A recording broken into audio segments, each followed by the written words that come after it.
Syederun polisi menghadirkan 6 pelaku pencabulan anak di bawah umur di halaman Polres Aceh Besar pada Selasa 31 Mei 2022. 6 orang ini memiliki profesi yang berbeda-beda.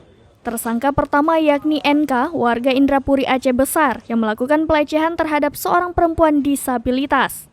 Aksinya tersebut dijalankan di belakang rumah korban. Tersangka kedua yakni M, 52 tahun. Pelaku juga melakukan perbuatan bejatnya terhadap penyandang disabilitas.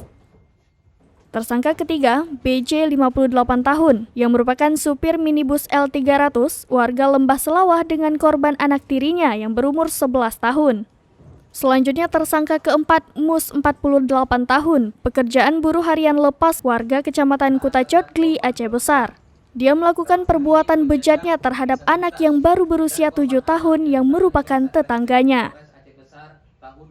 Selanjutnya, tersangka kelima yakni M, 22 tahun, warga Lembah Selawah. Dia melakukan perbuatan bejatnya terhadap anak yang masih berusia 15 tahun yang merupakan warga sekampungnya. Tersangka terakhir yakni HR, warga Kuta Alam Banda Aceh, yang korbannya berusia 17 tahun merupakan warga Lepung.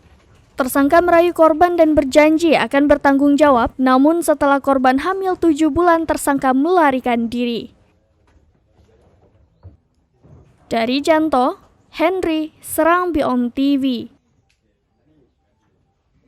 Terhadap korban perempuan, dalam hal ini penyandang disabilitas.